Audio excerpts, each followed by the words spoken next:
Hi, I'm Matt. I'm Jordan. We're in Set Your Goals, and you're watching the Kerrang podcast. Kerrang!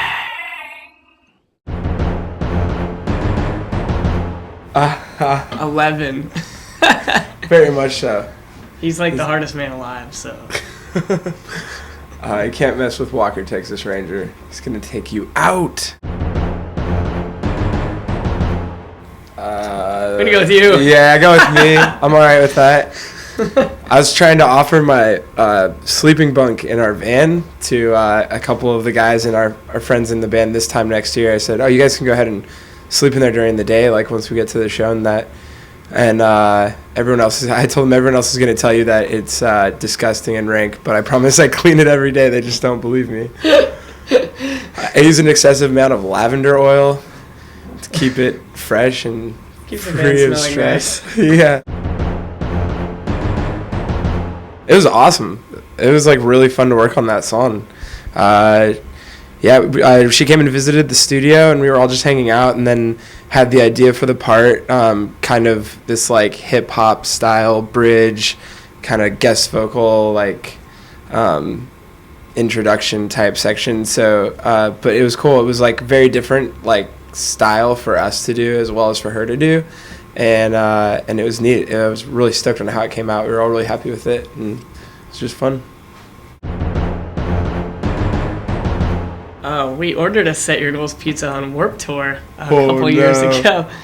They have this chain in the States called Round Table. I don't know if they have it here, probably not. It's like nicer pizza, which just means it's a fast food chain, but it's more expensive. But they have more toppings. They have all these gourmet toppings. So we got like 16 toppings or something crazy on it. And we had it delivered to the bus. And we got anchovies on it. I think there were artichoke hearts involved. Sun-dried tomatoes. What else was on it? Maybe Kalamata olives. Yeah. It was pretty crazy. We definitely got anchovies, which is something I had never done before in my life. Those are the single most salty. The salt concentrate on a sardine is like unreal. Anchovy. Or an anchovy, rather, is unreal. Yeah. They're delicious, though. Oh, man. I want to go into outer space. Yes. I want to explore the outer realms. When Richard Branson sets up a space hotel, I'm getting a room. We'll be the first band to play. Kind of cool. A mission that was to go to Mars last year. The pilots that they were training for the flight were fans of Bad Religion and Epitaph Records.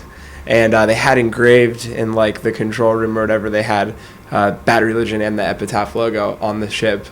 I thought that was pretty cool. We heard that through a couple of the staff members at the label, and I guess Brett was freaking out because he's just like totally into science, as I am as well. We all are, and it was just like, what are like the odds of that happening? I guess they just listened while they were training every day. They listened to like different albums. Pretty cool.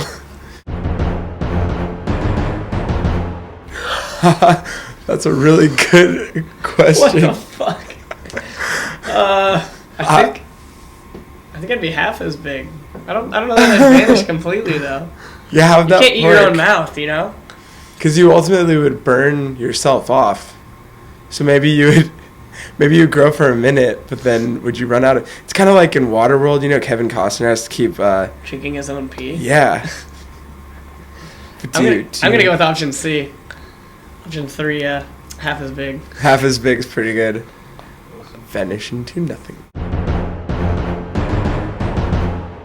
I don't know about an entire album, but... Maybe like an EP or something, or a 7-inch.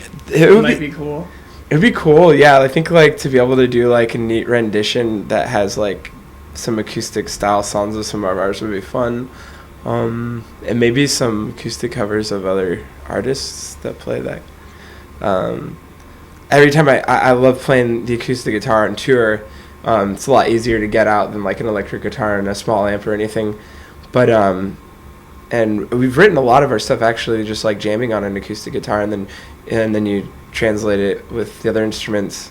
I always get like hooked on and have to like make everything electric in the end, so it's just a matter of I could stay patient enough to keep it an acoustic thing. I still want to cover a lot of ground that we haven't been to. I want to play Greece. I want to play Russia. I want to go to South America. I want to do Central America. We still have to go to Southeast Asia. I want to play Hawaii. I want to play New Zealand, Tasmania. So there's a lot of ground we need to cover still before we break up.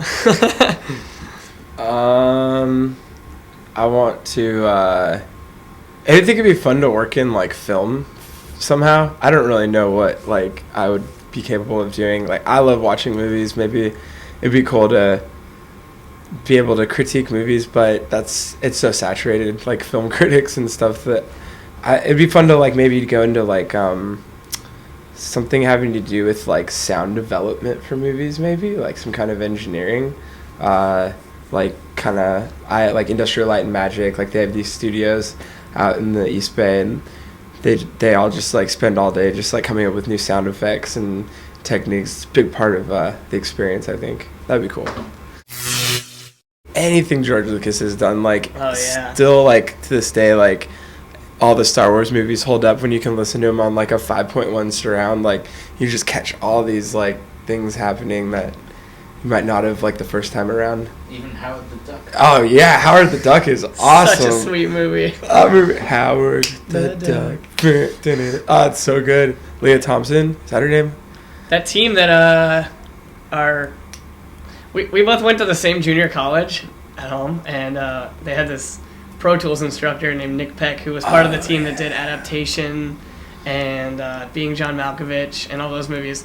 And if you pay attention to the sound in those movies, it's like incredible. Yeah. Yeah, anything film related would be cool to get into as far as like life goals. Like I'd like to get into acting or like even screenwriting or something. Writing a script would be really cool. Yeah.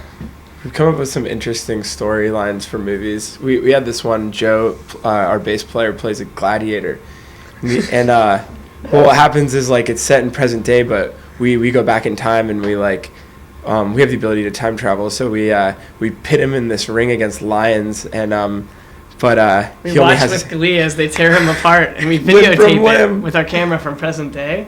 And then we teleport back to present day, so he's not dead. Yeah, he's not dead. We get to keep the video for our own enjoyment. Getting eaten by lions. It's horrible. We brought the synopsis up to Joe personally, and he's, why would you do that, dear friend? Well, that's not cool. Not amused. Not happy.